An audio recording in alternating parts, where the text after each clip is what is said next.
Hello, travelers of the spectral streams. This is your chronosphere mechanic, Garbanzo. Here is your host today for Chronosphere Fiction. As your Chronosphere pilot, Fishbonius is busy piloting us through a trans-dimensional reality vortex, and believe me, folks, that is not easy to do. We are coming up upon what on Earth in America they call Independence Day, and so we thought it would be a good time to open up this episode of Chronosphere Fiction, the first of 3, Conceived in Liberty. Join us as we cavalcade through a whole bunch of political ideals and so forth. Remember, if you haven't done so already, go to patreon.com/chronosphere and contribute $1 a month for a few months. It helps us to get things together and hopefully pay our actors and writers and all that good stuff. Oh my, the Star Spangled Banner just got really weird. Well, everybody strap in. Pull out your flags with the stars and stripes and wave them as we listen to the first of 3 episodes of Conceived in Liberty. America, the not-too-distant future. Act 1, Scene 1. A throaty voice pierces the darkness. I love America. Folks, I really do. It's where I was born and where I've lived my entire life. It's where all my friends are, where I've chosen to raise my children. It stands for everything in the world, physical and metaphysical, that I hold dear. It's been as much a source of personal hope to me as it has been to the rest of the world generally, for generations upon generations. But more and more, I felt like a foreigner, unwelcome in my own country. And I know plenty of you out there have as well. And the question I keep asking myself is this. Is it because the country and its values really are outpacing us? Like the elites, the traders on Capitol Hill and Wall Street say from their polished mahogany podiums and at their well-catered board meetings, like they tell us from their prissy newsrooms? Or is it being taken from us, systematically, by those who are only interested in cementing their power and altering the fundamental character of the nation? If you're paying attention, you know the answer. We are the enemy. They despise us. They want to silence us because we're a holdout, because we refuse to go along with the program, because we stubbornly cling to our freedoms, which they find just contemptible. They'd throw us in camps if they could, and make no mistake, that, folks, is the end toward which they strive. Lights up on Aaron's bedroom. It is modest in character and a touch cramped. Virtually the only atypical feature is an American flag pinned to the wall. At one end of the room is a window looking out on the city. At the other is the door connecting the room to the rest of the apartment. It's closed. There is also an attached bathroom. The voice is coming from Aaron's computer. Aaron himself stands with his arms crossed and listens closely, though something about him suggests detachment. Now, we all remember when Senator Rubin was gunned down outside his house last spring. And how convenient that his assassin was killed by his apprehenders before he could be questioned. Don't forget, he was unarmed when they caught up to him. That's been proven. They shrug it off, of course, just a procedural error, they said. But how convenient that Rubin should be made a martyr for the bill that he authored that now bears his name. As you all know, that bill cleared the Senate just yesterday thanks to a couple turncoats, a couple cowards who let their touchy-feelies get the better of them. If Rubin wasn't killed, we know the Democrats couldn't have mustered those votes. So the question we now have to ask ourselves is, Who will they kill to force it through the House? The vice president, maybe? They need 25 Republican votes to make it happen. There's just no way. Folks, these are the times that try men's souls. This is where we must make our stand. I cannot exaggerate what's at stake here. The Rubin Bill won't just loosen the definition of hate speech as defined by the Warren Act, which has already resulted in the detainment and imprisonment of free thinkers and conservatives, but significantly ramps up the minimum penalties and even provides federal tax dollars for a new task force under the Department of Homeland Security to give the act teeth, as they put it, meaning the thought police are finally here. The next step is going to be re-education camps. Mark my words. They're going to need some place to put all their political prisoners. Now, we've heard the rhetoric and the narratives, and this is all precautionary, within constitutional bounds necessary to suppress spiking political violence. Folks, it's all posturing. The bill's sole purpose is to shut you up. We know our treasonous criminal excuse for a president will sign it into law. Hell, it's got his fingerprints all over it. The House votes in 2 weeks. The American people don't want this.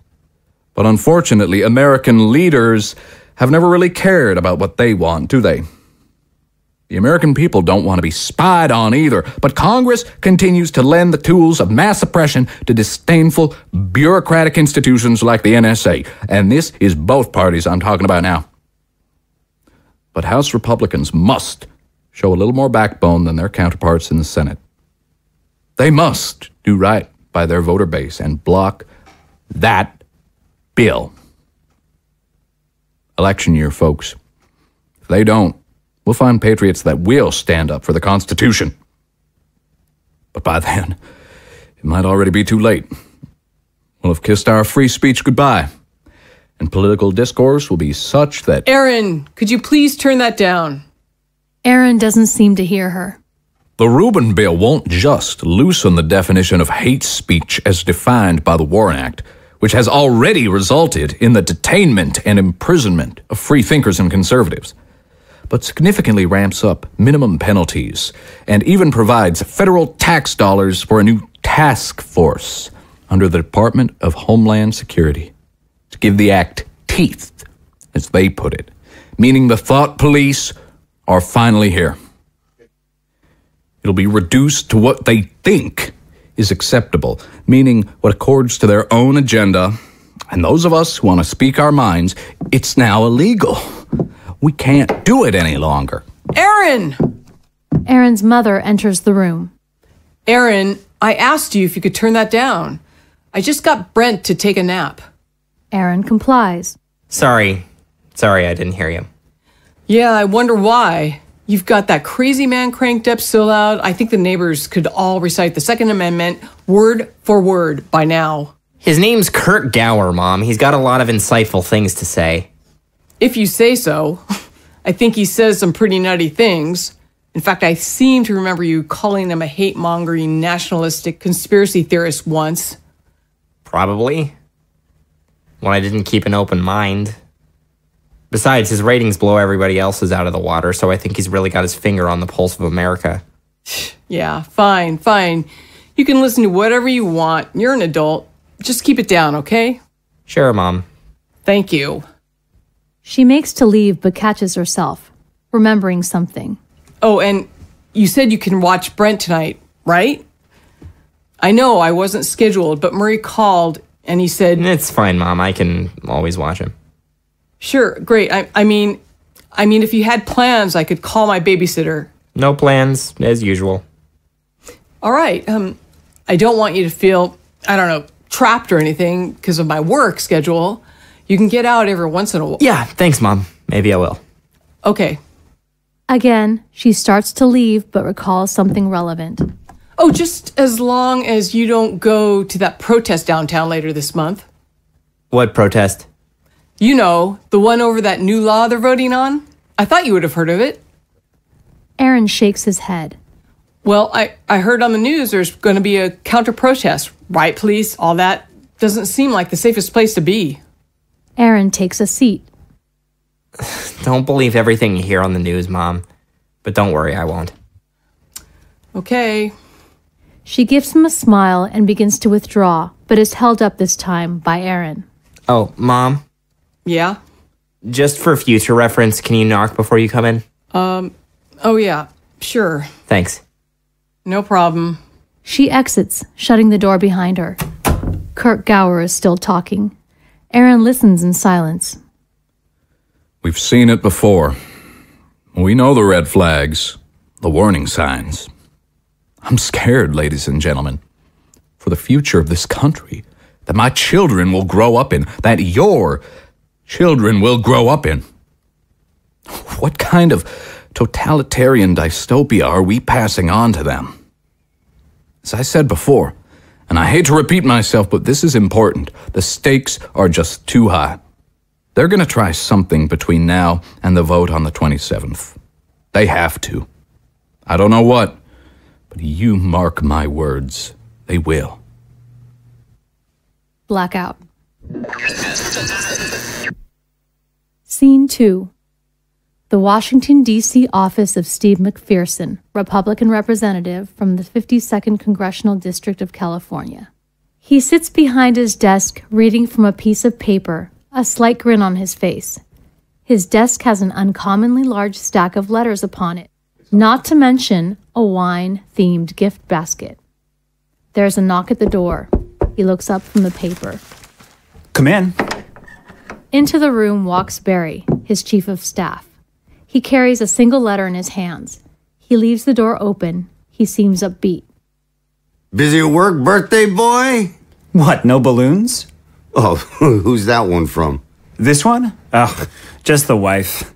Misses me, happy for all of my successes in life, can't wait to see me. Oh, that's great. This, however, is from Governor Mosley. A special thanks for the appropriations I fought for in that last budget deal, so he says.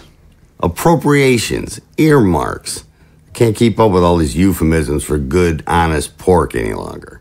Barry examines the basket. Ah, very nice. Cheese and everything. Oh, what?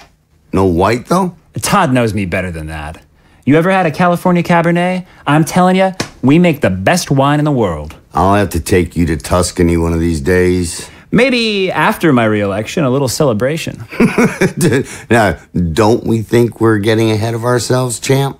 Statistics do favor the incumbent, Barry. They also favor veteran sons of immigrants in California elections, like your opponent, so don't get cocky just yet. I jest. What's that you've got there? This? This is the reason you ought to get cocky. This is a nicer birthday surprise than even a good Pinot. Oh, really? Barry begins to open the letter. The House Majority Leader asked me to pass this on to you. You're serious? You bet. Coop and I are old friends. I ran into him just a few days ago in the National Mall. His family's in town, so he couldn't drop by in person, but he wanted me to give this to you. Well, give it to me. I think I'll read it out loud, being the courier. It's only right. Barry begins to unfold the letter. Oh, come on, Barry. No, I insist. I should know what he has to say anyway. Go ahead, just keep your voice down. Barry starts reading the letter. Steve, I'm delighted to wish you a happy birthday. Hope you and yours are well. I wish we had the chance to speak some more at the fundraiser in Delaware, but we'll talk soon. We're all still very impressed by your reclamation of San Diego for the GOP. And when it comes time to open the coffers, we won't forget about that. I'd love to introduce you to some learned friends of mine in the business of political action committees. They can be an enormous help. Call it a birthday present. Your voting record's impeccable, and I know you're an honorable man and a team player we can trust. Best, Roland Cooper. Now, how's that? Barry, that's fantastic. It's good to hear. That should give us some elbow room in November. Barry drops the letter on McPherson's desk. And it's like I keep telling you, pal, your star's rising. You're bright. No, You're the bright new face. You keep playing your cards right and, well, hell, I need hardly remind you there's plenty of room to, shall we say, grow in this town. They don't call you Kingmaker for nothing, do they? Don't be silly. A chief of staff is only as great as his member. you get it? I get it. Been holding on to that one. Where I go, you go. I hope that's without saying. Barry bows. I live to serve. So, have we found our new communications director yet? No, not yet. The interim guy gets it done, but he's got this accent. He's like that guy in Sling Blade. Don't like it. I've got my people vetting a couple candidates. I'll brief you on them once I can. Wish we had, God, what was her name back? Lisa. Ooh. Oh, she always wore those tight little skirts. Oh. Scarlet appears in the doorway, looking bashful and sexy. Neither man notices her at first. Boy, did she know how to work a pair of pumps.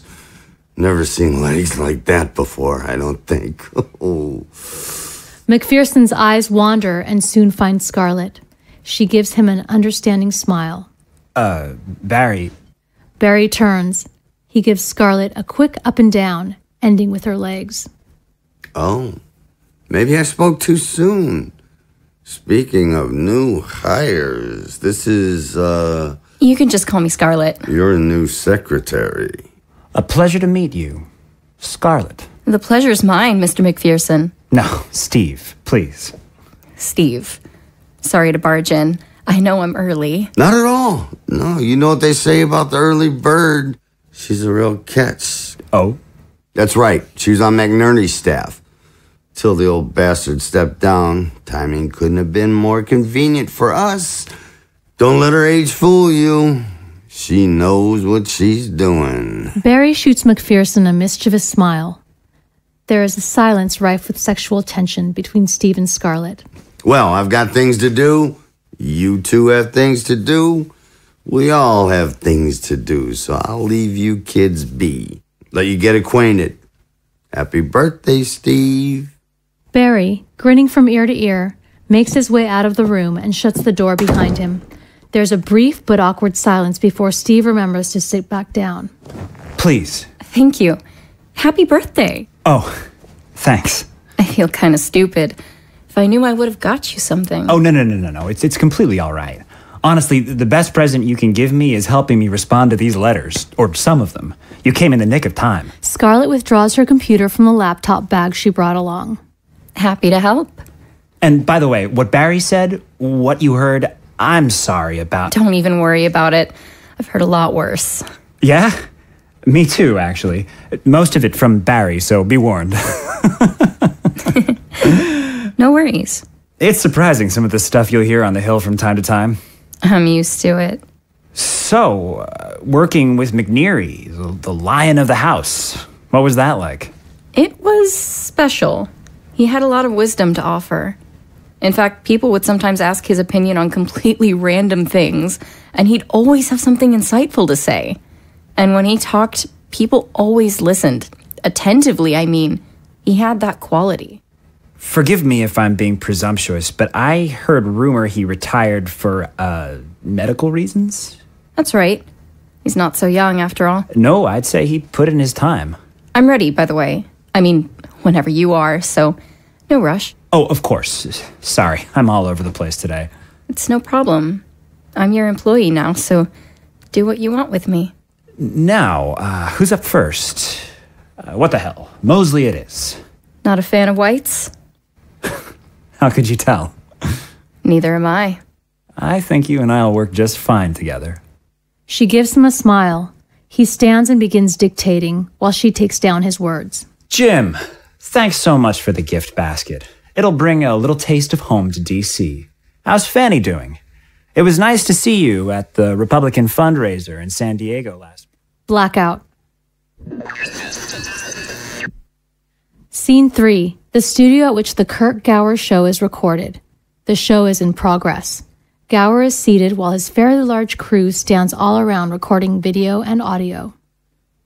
We've seen it before. We know the red flags, the warning signs. I'm scared, ladies and gentlemen, for the future of this country.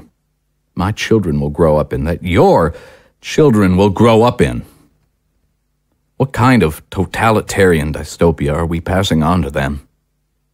As I said before, and I hate to repeat myself, but this is important. Stakes are just too high, and they're going to try something between now and the vote on the 27th. They have to. I don't know what, but you mark my words. They will. Be warned and be watchful. They won't let this opportunity slip through their fingers. The complete obliteration of our democracy is on the horizon. Mike gives him a hand signal. We've got to go to commercial, but I want to thank our listeners and our viewers for tuning in. This enclave of resistance would be nothing without your support. This is about you, folks. Everything we do here. I'm Kirk Gower, and we'll be right back. And we're out. Gower relaxes himself while the crew sets about its various technical tasks. Mike steps over to Kirk. There's a good deal of incidental noise and motion, as one would expect on a set of this nature. Great stuff. You know, Mike, I think today's might be the most important broadcast we've ever done. And I think the ratings are going to reflect that. Good. Coffee? A young man dashes over and hands him a cup of coffee before running off again. It's important people know what's going on, that they're well informed. We're the last line of defense. They get through us, the people are fair game. There'll be no one left to speak up on their behalf. I think they're starting to realize that more and more. Even the media is starting to have trouble ignoring you. What are you talking about? They shit on me every chance they get. Folks at CNN would gladly give their left nuts to see me shut down. If any of them had nuts, that is. That's not what I mean. I got a phone call this morning. They want an interview with you next Wednesday on the Darcy Hour. Kirk produces a pocket mirror and starts examining his appearance. An interview? A special. The whole show. Ugh. Michaela. Kirk's makeup girl sprints over as he puts the mirror away. Yes, Mr. Gower. Crow's feet. A little more highlighter on the cheeks. Right away. Michaela begins applying makeup as instructed. The conversation proceeds as she does so. It's these damn lights. They've got me sweating bullets. You asked Reggie if we could do something about that. Anyway, special, you said. That's right, an extended interview live. They say anything about the topic? Wasn't discussed, but I'd bet anything they're going to be talking about the Rubin bill. I want a debate, not an interview. Lana Darcy's an opportunistic leftist media shill. She wants to rip me a new one. Still, the publicity's good. It'd be... You don't have to convince me, Mike. We need to get our message out there now more than ever. Anywhere and everywhere. We're standing at the threshold of complete censorship. It'd be a big event, no doubt. Expose us to whole new audiences. Lana wants to go toe-to-toe. Good. I'm ready for them. I'll take her down. Her and everything she stands for before the eyes of the whole nation. Done, Mr. Gower. Kirk checks his visage in his pocket mirror once again. Great, thanks. Michaela nods and walks off. So I'll call them back? Make the arrangements, shall I? You do that, and then talk to Reggie about the lights. Will do. Mike departs. Gower stands, preparing to deliver a statement. Before he can speak up, a secretary approaches him. Mr. Gower? Not now. Your wife's on the phone. She wants to talk to you. I said not now. It sounds important, Mr. Gower. God damn it, how many times do I have to repeat myself? What's important is what we're doing right here. Sorry, Mr. Gower. The secretary hurriedly exits. Jesus. Kirk claps his hands, grabbing the crew's attention. They all put aside their respective duties to listen. Listen up, everybody. These are very exciting times for us. We are the flagship of the movement to preserve basic freedoms in the United States of America. We are on the front lines. And because we're out there fighting for what's right, a lot of people hate us. A lot of people want us to shut up. And they're trying to shut us up. But because we're doing what's right, a lot of people like us, too. A lot of freedom-loving Americans are flocking to us, and we're getting bigger and bigger. you can be proud of yourselves knowing that you're on the right side of history here, that you're making a difference for good. And I tell you, we keep pushing, every one of us, and we're going to make history and stop that bill. Thank you. All right, everybody, let's get set up. We're back in 2 minutes. Act 2, Scene 1. The Chamber of U.S. House of Representatives. It's a packed session at the tail end of a heated debate. A congressman addresses his colleagues from one of the lecterns before the rostrum. And frankly, it's unthinkable to me that even after Senator Rubin, a man that I knew personally, one of our own, was cruelly assassinated by yet another violent right-wing fanatic, that we would continue to allow the sort of deliberate hate-mongering which has led to that and so many other preventable acts of domestic terrorism. It's our duty as elected officials to ensure that law enforcement agencies have the resources and the legal prerogative to identify and suppress radicalism across the board before it comes to violence, and to also ensure that freedom of speech isn't abused by people that only want to divide us and disrupt the peace. And with that, I'd like to end my remarks, Mr. Speaker, and I move that the House do now adjourn. The question is on the motion to adjourn. Those in favor, say aye. Aye! Those opposed, no. No! The ayes have it. The motion is adopted. Accordingly, the House stands adjourned until 10 a.m. tomorrow for a morning hour debate. The Speaker ends the sitting with his gavel. The representatives rise and begin filing out into the aisles and exiting the chamber. The Majority Whip calls on McPherson and a few others before they can leave. Lance, Charlie, Steve, a quick word. They huddle together in the aisle. Cooper wanted me to give some of you boys from California a quick pep talk. Make sure we're all on the same page. Of course, we aren't expressing a lack of trust or anything. Don't get the wrong idea. It's formality. Sure, Paul. I don't have to remind any of you that November's getting closer with each date. And I know how that can hang over your head. And of course, we know that the general elections for California Republicans are very competitive. And the tendency in response to a tricky general can be, moderation. You know, just slide a little to the left. A seat or two, maybe. The Golden State loves a centrist. Now, doesn't it? Right about that. And granted, it might lend you a percentage point or two. But as important as it is to keep our seats, we also want to stay focused on the big picture. We've got to do right by our constituents and stay true to the values of our party as well. Of course. It can be a tightrope sometimes, but, well, this is the job we signed up for. But here, I'm telling you things you already know. To cut to the chase, either the Rubin bill dies here or the Republican Party does. They might have wooed the Whiteheads in the Senate thanks to our unforeseen circumstances, but the House leadership is of one mind on this. If Schiller over there won't stay true to the values of the GOP of America, we're going to. Myself, Cooper, and the Speaker. It's what the base wants. And let me just say this. If the bill becomes law, how the hell are any of us going to get reelected if the voters are getting fined for so much as tweeting insults at our opponents? They'll be too afraid to even show up at the polls. They nod in agreement. If you need help in the general, come to us. We've still got the RNC on our side. We'll do what we can. But don't get funny with this vote next week. This isn't the time to play around. Not at all. And our angle? Well, there are serious constitutional concerns, needless to say. We know they call anything that isn't PC hate speech. And when they argue, when our whole agenda is politically incorrect, it's pretty clear who the target is. The enforcement of the law would be ideologically lopsided, just like the Warren Act, and just like it's intended to be. Of course, they'll say we're standing up for racists and radicals, but what else is new? Their own hands are far from clean. You're not kidding. You can count on us, Paul. Of course I can. Never in doubt. Well, I suppose I'll see you gentlemen bright and early tomorrow morning for another rousing sitting.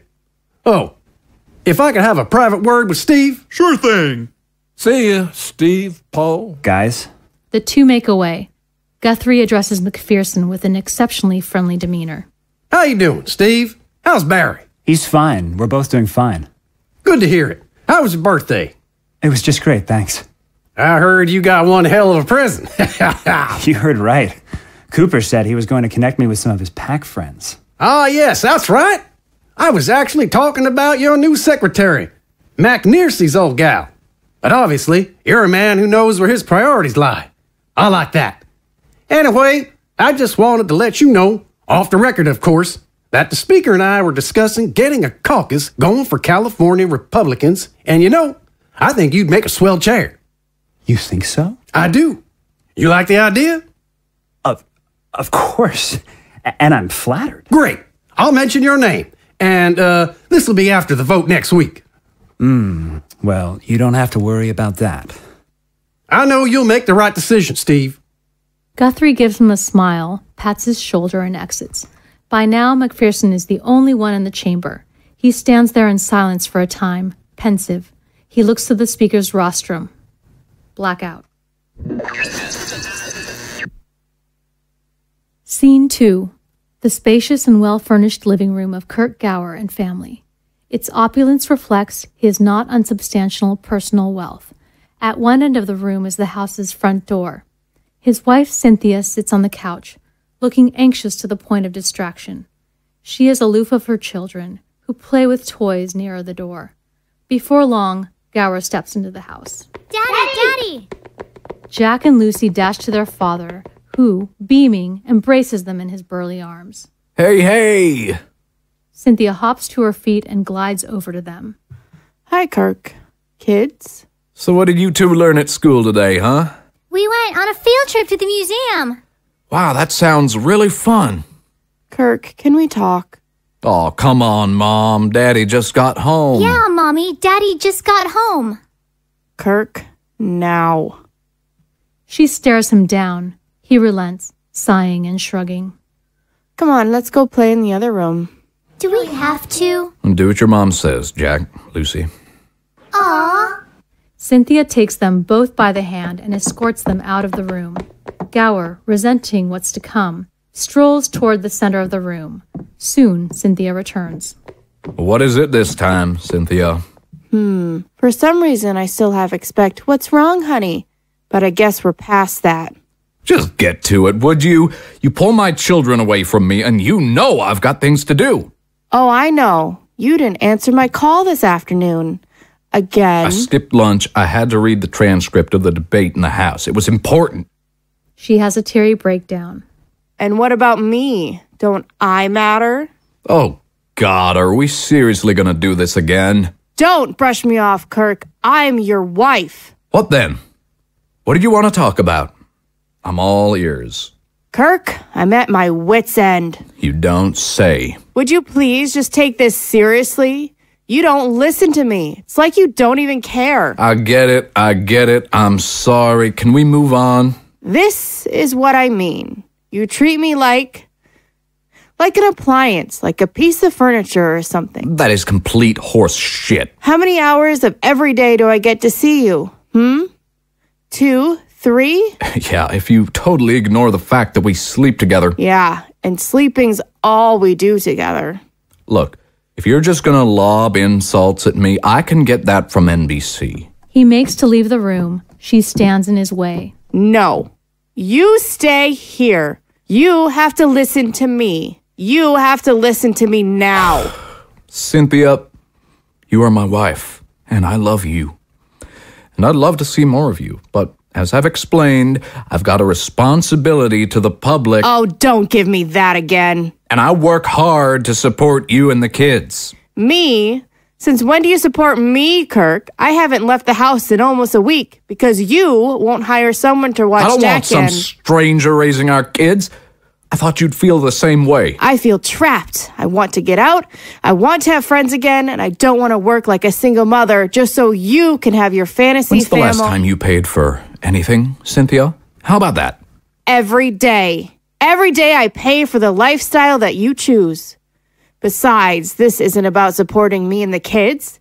It's all about the adoring public, just like you said. Now you're gonna make light of what I do. Denigrate my service. Your service? God, just listen to yourself. You think you're out there saving the world. I've got a responsibility to inform people and to guide the country in the right direction. I'm a leader. Kirk, you are not a politician. You're not even a news anchor. You host a talk show. You don't make news, you comment on it. Do you know just how many people listen to me on a daily basis? Huh? I am a public figure. I make a difference. The politicians know that. People listen to me because they're afraid, and they should be. Are you even aware of what we're up against? I can't listen to that show anymore. I can't hear your rants, all your apocalyptic forecasts. Oh, you sound just like them. Like who? Like everybody on the late night shows or all the pundits in their little newspaper editorials. There's nothing wrong with the society. Gower's crazy. Everyone just stick to the status quo. Keep your head down. Don't make any noise, and life will be bliss. And no one will come knocking on your door to haul you off for being an enemy of the state. You sound crazy. I sound crazy? I'm the one who's awake here, who's lucid. You're the one who's got a goddamn screw loose. You know, I hate that I have to compete with your show, and I hate even more that I'm losing to it. It's my work, Cynthia. It's what I do. And it is important. Don't you want to see me? Don't you want to be with me and the kids? That's a stupid question. Do you still love me? I love my family very much. But you're married to your work. Well, maybe I am. Just maybe. It gives me a sense of purpose that not even you can. You know, you're just not the man I said yes to. No, that's where you're wrong. The country isn't what it used to be when we were first married. America needs me. The American people need me now. The walls are closing in. They want to get us off the air because they're afraid of our power, the power of truth. This is bigger than you, Cynthia. It's bigger than me. This is about integrity, the nation, the survival of freedom. Do you understand? She shakes her head. This is about you. Whatever you want to tell yourself, darling. She steels her nerves. I realize that I can't change you, that you won't change, and I accept that. Thank you. But I can't be a part of this loveless excuse for a marriage any longer. I want a divorce. Kirk is silent at first, unreadable. Then he starts laughing. You're kidding, right? She shakes her head. He laughs some more. Have you been drinking or something? Excuse me? Because your ability to reason seems a bit lapsed. I mean, do you have any idea what harm you would do to our children, putting them through a divorce? Don't you dare say that, Kirk. I'm just saying, maybe you should think this through before doing something hasty. I've thought this through. I've had plenty of time to think it through. My mind is made up. Let me guess. You hired a lawyer. I've consulted with one. It's great. That's fantastic. The media will just love this, won't they? They have a hard-on for me already. They smell blood in the water. Next thing you know, you, me, and the kids are surrounded by the press everywhere we go. Isn't that the kind of thing you like, Kirk? Shut the fuck up. I can't believe you're doing this to me now. Doing this to you? You fucking narcissist. You have no idea. I give you all those years of my life, 2 beautiful children, this house, everything. I can't be with you any longer. You're having a breakdown. You're not thinking straight. I've never been so clear-headed, Kirk. You can't force me to stay with you. I think it's best if you cooperate. Cooperate? Things will go easier for everybody, including the kids, if you just cooperate. Who do you think you're talking to? Who do you think you are? You're making demands of me? You bitch. You'd like to clean me out, wouldn't you? Kirk, I don't want nearly as much as I could ask for. I'm not looking to clean you out. I just want a fair deal. Jack and Lucy silently appear at the far end of the room, drawn by the commotion. They go unnoticed by their arguing parents. A fair deal. Yes, fair. Joint custody. What? You think? Hear me out, Kirk. Joint custody? You want to take my children from me? They're our children, and I'm not taking them. I'm their mother. They've got everything they could want. Now, with me, here. Except you. You're not taking my children from me. Kirk, you know the courts will see things my way. Did you hear me?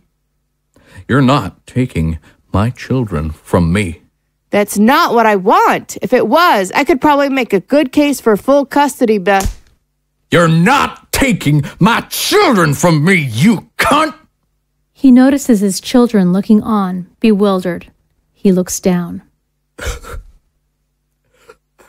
Cynthia, mortified by what's just happened, turns and sees them. Oh, kids.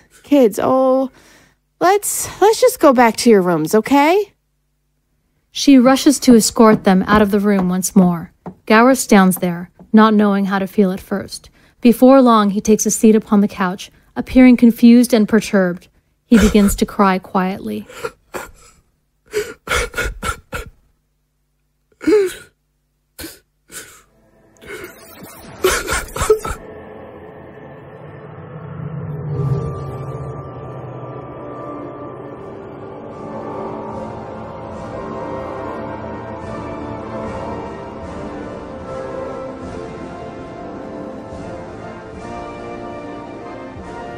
And so ends part 1 of 3 of Conceived in Liberty. Let me introduce you to our cast. Your scene direction narrator, as well as Jack and Lucy Gower, are Rosanna Jimeno. Aaron is played by Will Geare. Aaron's mom is played by Kathy Lieberman. Kirk Gower is voice acted by Blake Benlan. His wife, Cynthia, is the great Dr. Michelle Booz. Mike is played by Warren Clarke. Steve McPherson is Matthew Smith. Barry is our veteran great Van Riker. Scarlet, the new secretary, is the great Katelin Curtis. Paul Guthrie, the majority whip, is the man of 1,000 voices, our great Michael Bethel. Speaker of the House is Daniel French. Various congressmen are Joey Ochoa, Barb Larsen, and Daniel French. Michaela, the makeup girl, and secretary are played by Joey Ochoa. Conceived in Liberty is written by Blake Benlan. Music recording and production, sound effects, sound design, etc. are Daniel French. Fishbonius Sound Design at fishbonius.com. Well, I've got to meet up with your pilot Fishbonius on the bridge. To get us through this vortex, we'll be dropping you off here. This is your chronosphere mechanic, Garbanzo. Wishing you all well in the spectral streams. Until we meet again, keep your cosmos clean.